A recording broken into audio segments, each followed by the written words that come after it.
ತಜ್ಞರ ಕಾರ್ಯಸಾಧ್ಯತಾ ವರದಿಯ ಶಿಫಾರಸಿನಂತೆ ಅಥಣಿಯಲ್ಲಿ ಕೃಷಿ ಕಾಲೇಜನ್ನು ಸ್ಥಾಪಿಸಲು ಅಗತ್ಯವಿರುವ ಪ್ರಥಮ ಹಂತದ ಮೂಲಸೌಕರ್ಯ ಒದಗಿಸಲಾಗುವುದು. ನಮ್ಮ ಸರ್ಕಾರದ ಪ್ರಾರಂಭದ ಅವಧಿಯಲ್ಲಿ ಪ್ರತಿದಿನ 8.75 ಲಕ್ಷ ಹಾಲು ಉತ್ಪಾದಕರಿಂದ 81.78 ಲಕ್ಷ ಲೀಟರ್ ಹಾಲು ಸಂಗ್ರಹಣೆ ಆಗುತ್ತಿತ್ತು. ಪ್ರತಿದಿನ 9.07 ಲಕ್ಷ ಹಾಲು ಉತ್ಪಾದಕರಿಂದ ಸರಾಸರಿ 1 ಕೋಟಿ ಲೀಟರ್ ಹಾಲು ಸಂಗ್ರಹಣೆ ಆಗುತ್ತಿದೆ.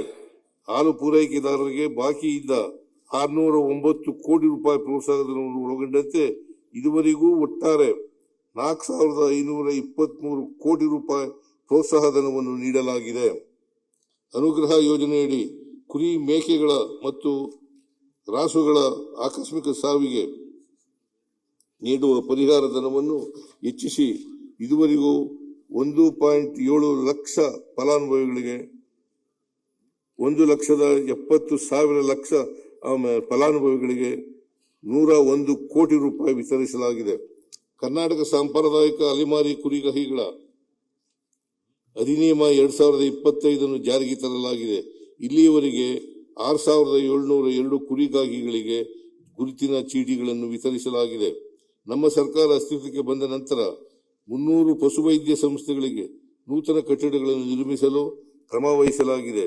2026-27 ಸಾಲಿನಲ್ಲಿ ನಬಾರ್ಡ್ ಸಹಯೋಗದೊಂದಿಗೆ ಹೊಸದಾಗಿ 100 ಕಟ್ಟಡಗಳನ್ನು ನಿರ್ಮಿಸಲಾಗುವುದು. ಬೆಳಗಾವಿ ಮತ್ತು ಕಲಬುರಗಿ ವಿಭಾಗಗಳಲ್ಲಿ ಕುರಿ ಮತ್ತು ಮೇಕೆ ಸಾಕಾಣಿಕೆಯನ್ನು ಪ್ರೋತ್ಸಾಹಿಸಲು ಆಯ್ದ 10,000 ಫಲಾನುಭವಿಗಳಿಗೆ 25% ಸಹಾಯಧನದಲ್ಲಿ ಕುರಿ, ಮೇಕೆ ಘಟಕಗಳನ್ನು ಸ್ಥಾಪಿಸುವ ಯೋಜನೆಯನ್ನು ರೂಪಿಸಲಾಗಿದೆ. ಹೈನುಗಾರಿಕೆಯನ್ನು ಪ್ರೋತ್ಸಾಹಿಸಲು ಆಯ್ದ 10,000 ಫಲಾನುಭವಿಗಳಿಗೆ 25% ಸಹಾಯಧನದಲ್ಲಿ ಹಸು, ಎಮ್ಮೆ ಖರೀದಿಸಲು ಪ್ರೋತ್ಸಾಹಧನ ನೀಡಲಾಗುವುದು. ಪ್ರಸಕ್ತ ಸಾಲಿನಲ್ಲಿ ಈ ಯೋಜನೆಗೆ ಒಟ್ಟು 40 ಕೋಟಿ ರೂಪಾಯಿ ಅನುದಾನವನ್ನು ಮೀಸಲಿರಿಸಲಾಗಿದೆ.